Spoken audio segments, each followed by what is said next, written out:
Indoor gardening is a wonderful hobby, a healthy hobby and very creative too. So now let's talk about management of indoor garden. Like you have selected good plants, आपने अच्छे plants like किए, आपने अच्छे planters लिए, you have started with this hobby. But then next thing comes up is about management. Management में सबसे पहली चीज़ होती है मीडिया. तो आज थोड़ी सी टिप्स मैं मीडिया के बारे में बताऊंगी और छोटी छोटी टिप्स बताऊंगी मैनेजमेंट के बारे में.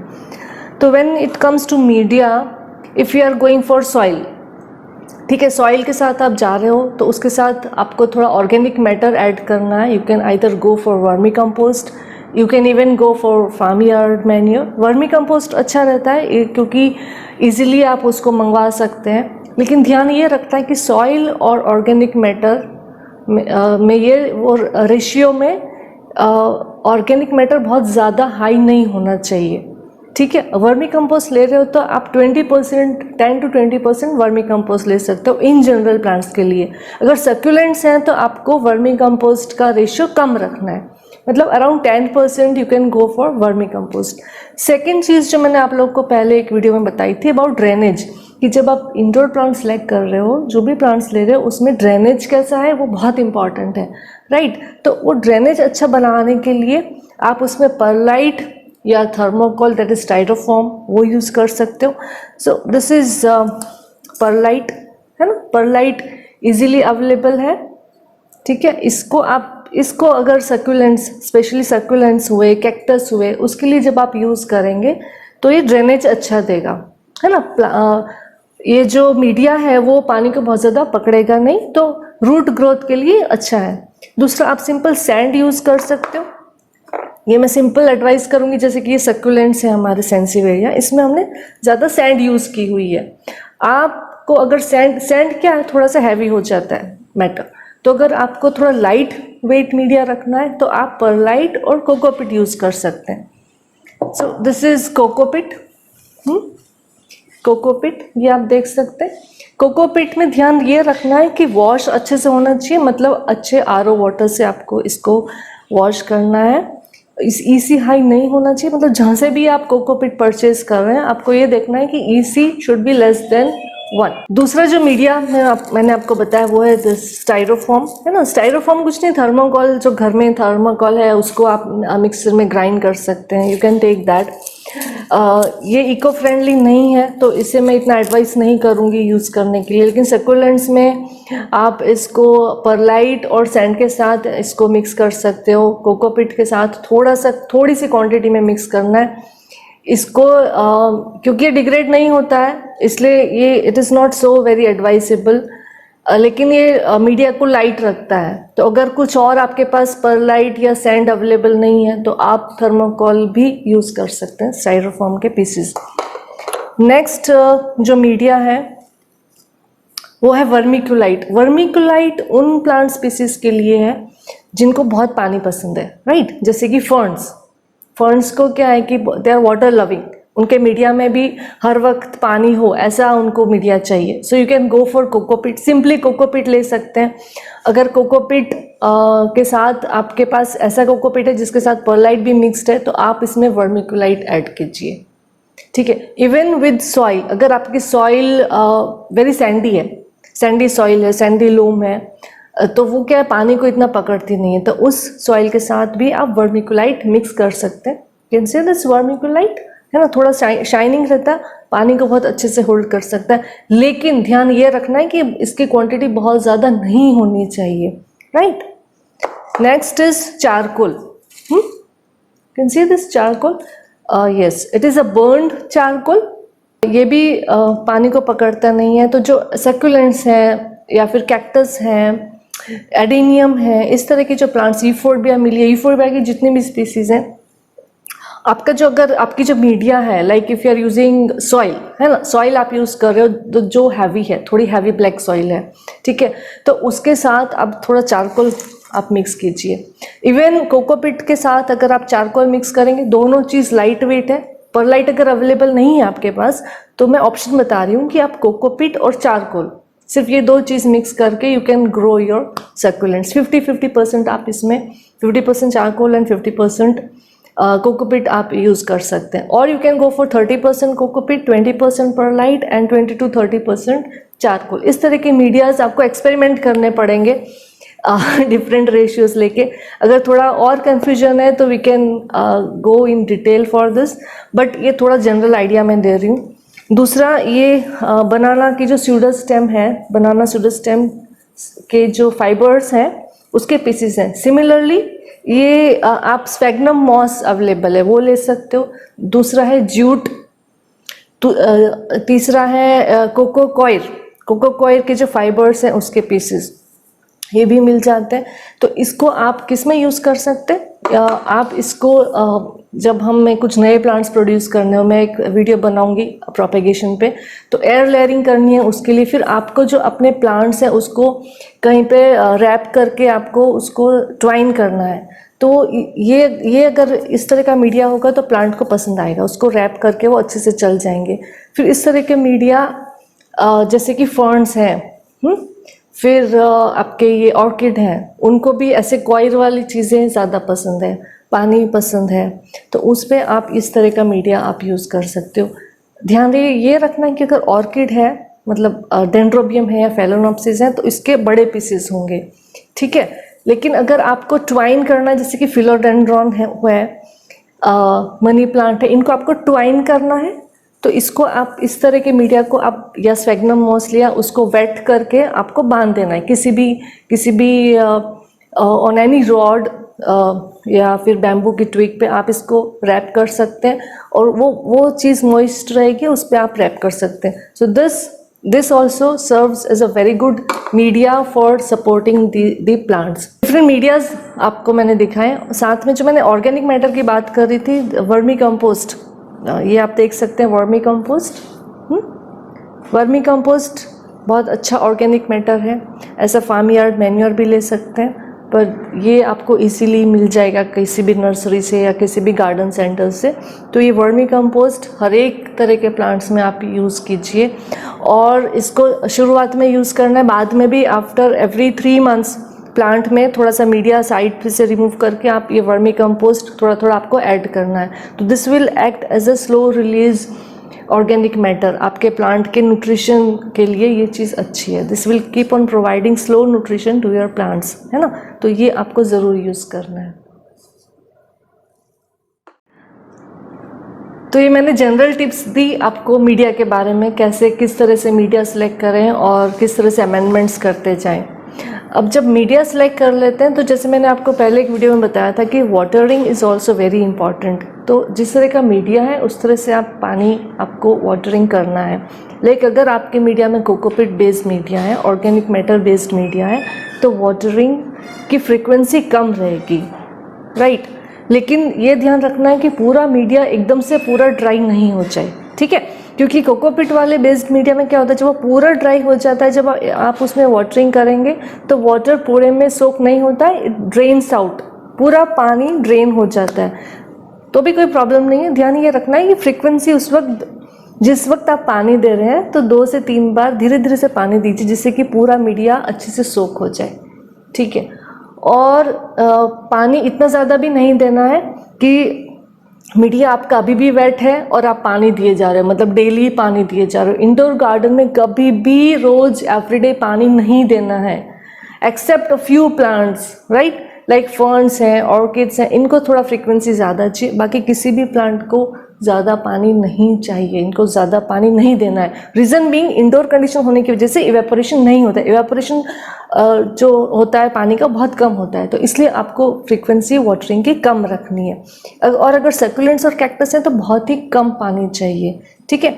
तो जैसे मैंने ये आपको दिखा रही हूँ कि ये सेंसिवेरिया सक्यूलेंट है, इसमें सैंड बेस्ड मीडिया, थोड़ा सा मीडिया हैवी हो जाता है। दूसरी चीज़ ध्यान ये रखनी कि जो भी आपका पॉट है, ठीक है, जो भी आपका पॉट है उसमें ड्रेनेज होना चाहिए, मतलब ड्रेन होल होना चाहिए। तो जब भी आप पानी देंगे तो पानी नीचे से ड्रेन होना चाहिए। अब आप बोलेंगे कि हमने घर में प्लांट्स रखे हुए हैं, पॉट्स रखे हुए हैं, पूरा नीचे पानी जा रहा है, गंदा हो रहा है, तो आपको उसके लिए आपके पॉट के नीचे डिश अटैच होनी चाहिए, या फिर आप कोई और प्लेट डिश वगैरह रख सकते हो। इस तरह के भी you can see this are ceramic pots, और इसमें नीचे प्लेट ऑलरेडी लगी हुई है, तो जब पानी होगा तो वो इसमें आएगा थोड़ा सा। इसको आप धीरे से ड्रेन कर सकते हैं। इस तरह के पॉट्स आप सिलेक्ट कर सकते हैं। इस तरह के पॉट्स नहीं है तो कोई बात नहीं, आपको नीचे प्लेट तो रखनी है जब तक पानी ड्रेन हो। और ऐसा तो है नहीं कि एवरीडे पानी देना है ना, 4-5 दिन में, 6 दिन में, कभी कभी 10 दिन में, कभी कभी 15 दिन में, depending on your soil and depending on your plant you have to give water. ठीक है, here also you can see, ये भी एक सेरामिक पॉट है और इसमें भी एक इस तरह की डिश अटैच्ड है। जो भी पानी ड्रेन होगा वो इसमें आ जाएगा। तो ये एक छोटी सी टिप है। दूसरी चीज ये है कि अगर आपका पॉट बहुत प्यारा सा है, सुंदर सा है, लेकिन उसमें ड्रेनेज होल नहीं है, तो क्या करेंगे? ड्रेनेज होल नहीं है तो what you can do is you can go for another pot, another plastic pot. जो अच्छे प्लांटर्स हैं, पॉट्स हैं, उसमें हम ऐसे ही करते हैं। इस तरह का छोटा एक पॉट, ये तो छोटा पॉट है, इस तरह का बड़ा भी हम ले सकते हैं। तो ये इससे क्या होगा कि आपका प्लांटर अच्छा रहेगा, सुंदर रहेगा, ये खराब नहीं होगा, और जो पानी ड्रेन होगा वो इसके अंदर ही रहेगा। So this will serve as 2 purpose.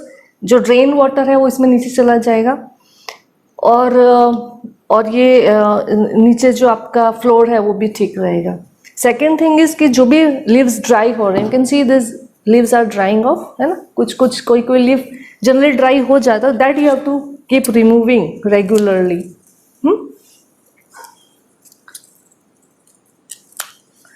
और ध्यान ये रखना है कि रीज़न क्या है ड्राई होने का, कहीं कोई डिजीज तो नहीं है, या फिर आप सलाइन वाटर तो नहीं दे रहे हैं, या फिर बर्निंग इफेक्ट तो नहीं है। कभी कभी हम लोग ऐसे करते हैं कि प्लांट्स को थोड़ा सनलाइट कम मिल रहा है तो इसको हम 1-2 घंटे बाहर धूप में रखते हैं, ठीक है। लेकिन कभी कभी क्या होता है कि भूल गए, रख दिया सुबह की 1 घंटे धूप देनी थी, दे नहीं पाए और पूरे टाइम वहीं पर रह गया, तो तुरंत वो स्कॉचिंग इफेक्ट होने लगता है लीव्स पे। कोई बात नहीं, अगर ऐसा हो गया है, just trim those leaves off and wait, नए लीव्स आएंगे वो अच्छे रहेंगे।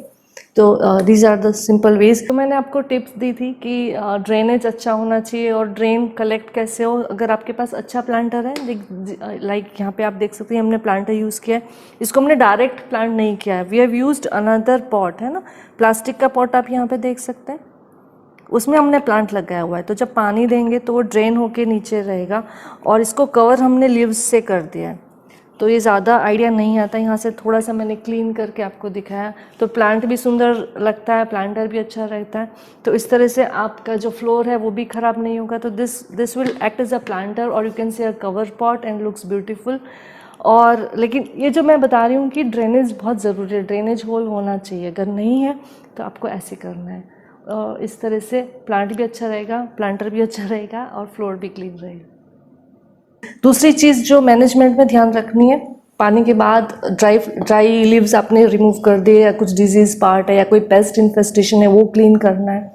साथ में डस्ट डिपॉजिट हो जाती है, हमारे इंडियन कंडीशन में तो we have this problem of dust deposition, तो इसको भी आपको रेगुलरली क्लीन करना है। आप टिश्यू पेपर यूज़ करें या you can use a muslin cloth, anything, but you have to keep cleaning it, ठीक है। इसको थोड़ा सा वेट टिश्यू से आपको क्लीन करना है, या you can take wet towel, ऐसे करके इसको क्लीन रखना है।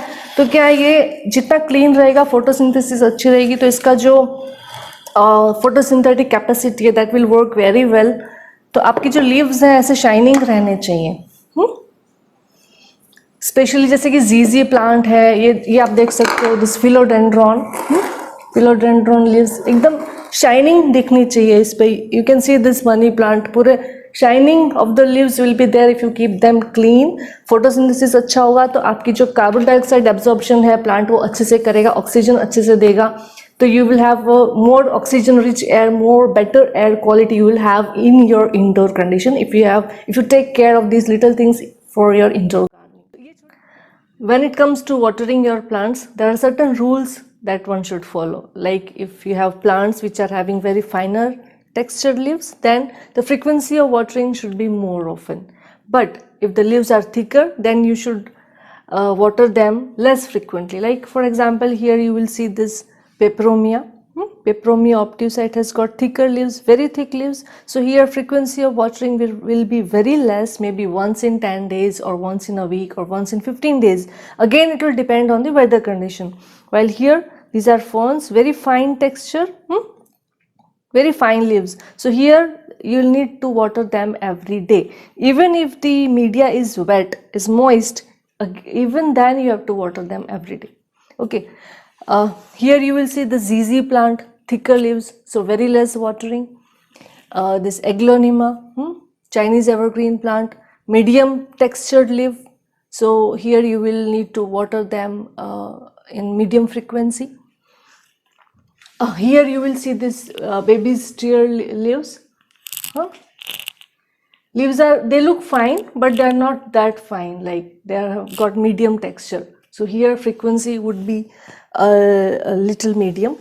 However, here you will see this. You can see this turtle vine. Very nice, very fine leaves. So here you will need to water them every day. So these are the basic rules, you got to follow them. However, in certain plants, the rule for watering gets contradictory. Like for example, I'll show you this tangled heart leaf, Plectranthus species. Here the leaves are thicker one, very thick. However, you need to water it every day or very frequently, sometimes once a day or sometimes once in 2 days. So this is how things happen when it comes to watering. Again, there are certain plants which will show some certain signs that they need water. So here I'll show you an example of this Rhapis palm, Rhapis excelsa. You will see that leaves are getting little, they are showing a little wilting sign. The stem is becoming little wilting, leaves, they are a bit shrinking. So that shows that this plant is in need of water. So this is the proper time you can water them. Here I am just watering it. And again, morning also I'll show you how it becomes turgid. So you will know the difference.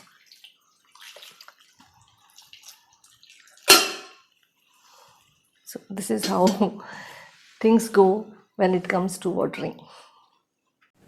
So here you will see this Rhapis palm. Now it is turgid. It has been, this video I have taken after 8 hours of watering. So the foliage, you can see they are looking so fresh and expanded, right? I've already shown you that in certain pots there are certain tissues or plates attached that can collect water. But if that is not the case, then you can have this kind of system. The plate is separated and you can just place it. So when you water them, it will not mess up your table or wherever you have kept your plants. Especially for indoor plants, you should have this kind of system. Fine. Other way, you can go for cover pots or planters. Like here you will see this on this small table I have kept. So this is a cover pot. Nice one. And the real pot in which the plant is planted is inside. So whatever we'll water them, it will be collected inside the pot. So it will not mess up your table or any place, any floor area. And later on, since this plant is a ZZ plant, it doesn't love more watering, right? So if the water gets collected, you should drain it off later on. Don't let it stand, because certain plants, they just don't love too much of water. So if that water is collected at the base, you have to just drain it off. However, in plants like ferns and these orchids and all, there you can let them stand. Fine. Then I'll show you some of such kind of pots. Right, here also a small dish is there, it is separated, and the beauty of this pot is like it looks ceramic but it is earthenware. So in earthenware also beautiful pots are available, very eco-friendly and very sustainable, and I would advise you that you should go in for such kind of pots. And also I'll show this one. Yeah, nice dish attached with it, and again this is also earthenware, though it is giving a very finished look like ceramic. So nice one. And one more I'll show, a very eco-friendly way. Coir. I have shown you some other baskets also in coir hangings. They really look nice. This is a small one. You can just hang it up. Very lightweight, and plants, they just love it, and very eco-friendly since it is made up of cocoa coir. Beautiful it looks.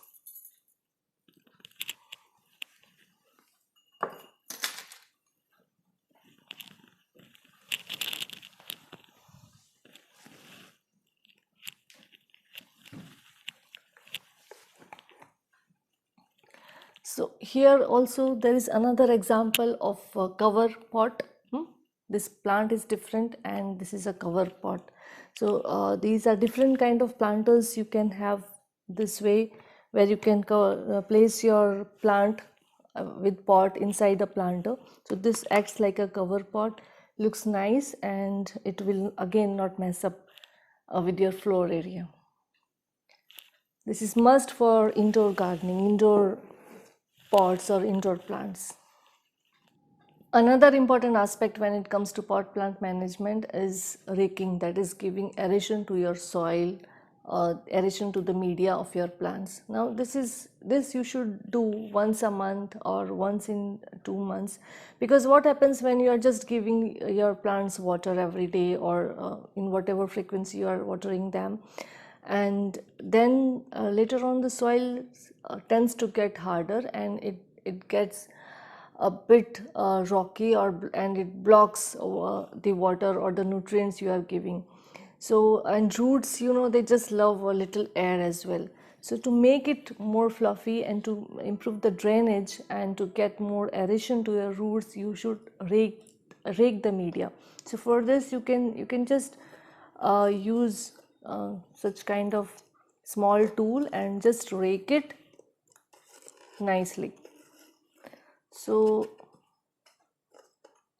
the roots get some aeration, and that way you know that you are taking care of your plant.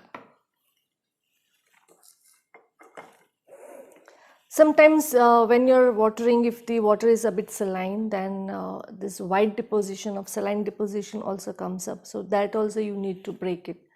So these are the few practices that you need to follow frequently to have good wonderful plants at your home. ये छोटी छोटी चीज़ें मैंने आज आपको बताई कि कैसे छोटी छोटी चीज़ों का आपको ध्यान रखना है जिससे आपके प्लांट्स अच्छे रहें, आपकी इंडोर एयर क्वालिटी भी अच्छी रहेगी.